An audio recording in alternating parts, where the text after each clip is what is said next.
Hi, I'm Mark Friedman, chairman of the Midsize Retirement and Healthcare Plan Management Conferences. Today I have with me Bob Foley, Director of Benefits for Mutual of Omaha. Bob, in the next year, the employer mandate and penalties start taking effect. What do you think the short-term impact is going to be?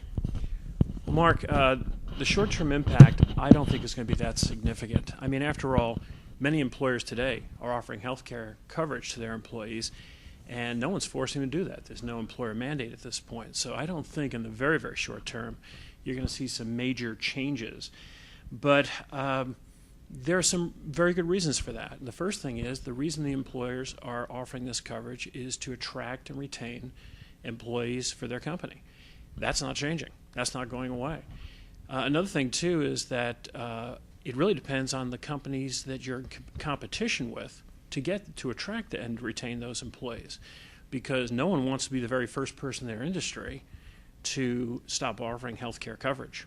It is the number one requested benefit by employees to their companies, according to the Society for Human Resources Management. It's been that way for almost 15 years, and I don't think it's going to change soon. If we look at the longer term, I agree with you about the short-term impact. What about the longer term? What do you think favors employer-provided health care continuing? In the context of today's laws, one of the most important things for employers and employees are the tax advantages under our current law. Premiums are paid by both companies and employees on a tax-free basis. Benefits are received on a tax-free basis. That is very, very significant, and that is going to continue to help the employer-based group coverage market, I think, as we go forward. In another situation, I think the exchanges, as being presented today, are a rather fragmented marketplace, if you will, and employees are not asking to purchase their insurance on the exchange. But I think employees do appreciate the fact that employers have vetted the products that are offered to them. We have easy enrollment process, and we have automatic payroll deduction through their paychecks. And I think those are very important factors as we go forward here. I think that's a factor that's very often overlooked. Employees take for granted that we go through that process, and if they have to start looking at it themselves, they may come up with a new appreciation for what those benefits are actually worth to them. That's true, and I think there's some other things too, and that is the way that employers actually finance the products they offer to employees. They're using self-insured products, and the exchanges are relying pretty much on individual plans.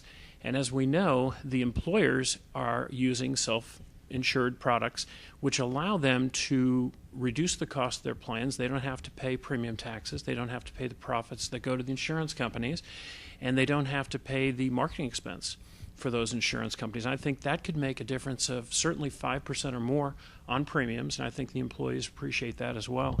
And I think another issue, and I think this is going to become more important as time goes on, frankly, I think the employer plans are going to have better risks. We've all understood that the exchanges may have more than their share or a disproportionate share of the unhealthy risks that are going to be very expensive.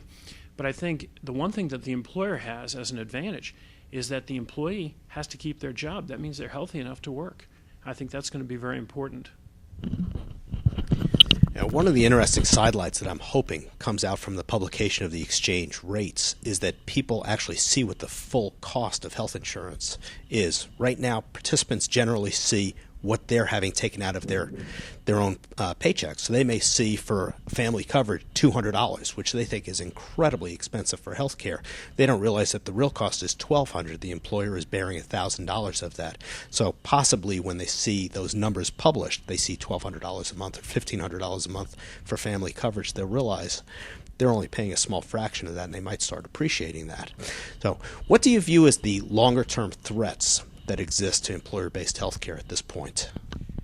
Well, Mark, I think the employer-based threats, and I'll just rely on my notes here, I think the most important thing that is coming at us is a known entity, and that is the Cadillac tax.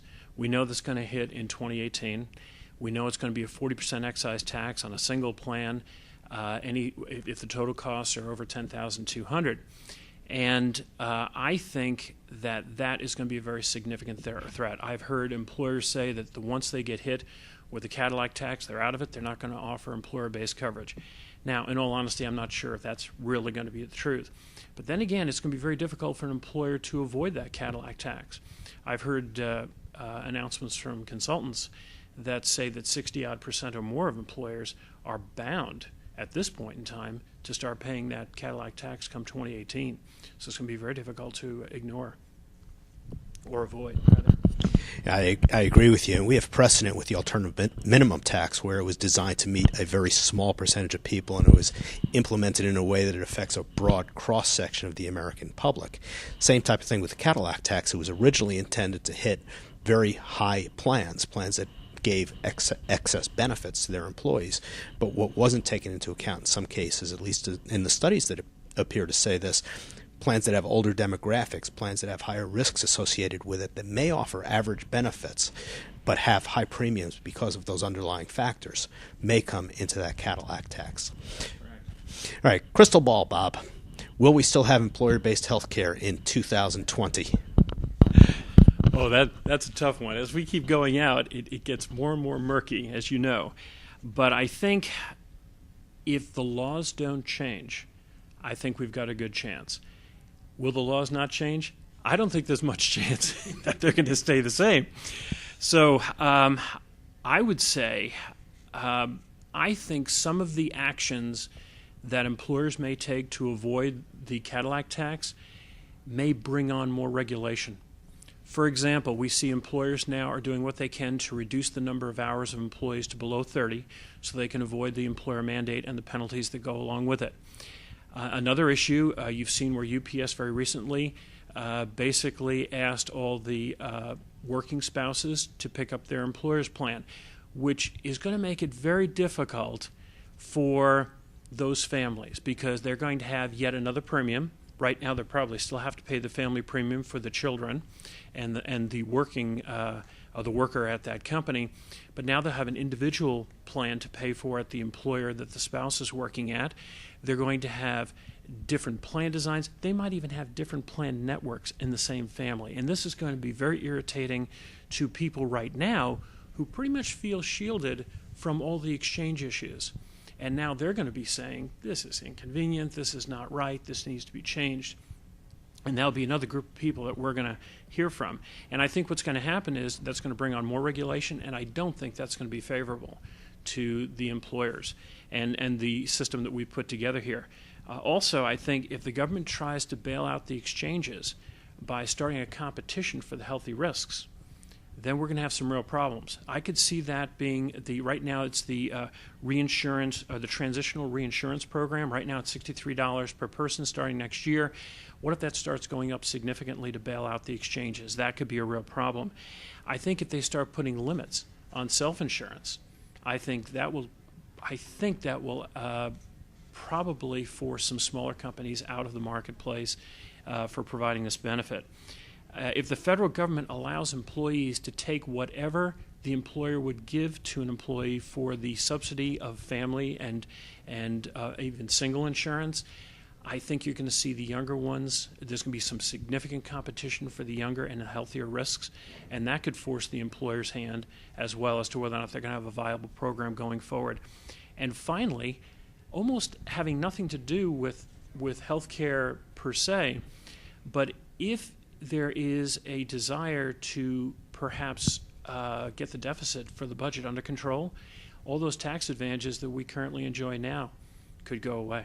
And I think if any one of these occur, I think it's going to be a tremendous threat to our system.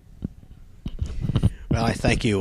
Best advice I can give is to stay tuned. What we tell our attendees at these conferences is make sure you understand the things that impact you today. Most of those are clear. There's still lots of regulations to come out for some of them, but make sure you're in compliance with all the issues that affect healthcare reform and try to plan as well as you can for the murky future that lies ahead with all the questions that sit there, whether the Cadillac tax stays the same, whether some of the other issues you've raised come to really have an impact on these plans and how we go about managing these plans in the future. I appreciate your time with us. Bob and I have been on a number of panels together. It's been a lot of fun working with you over those panels. Bob also conducts workshops for us at many of our conferences, and I look forward to working with you for many years to come. Thank you, Mark. Thank you, Bob.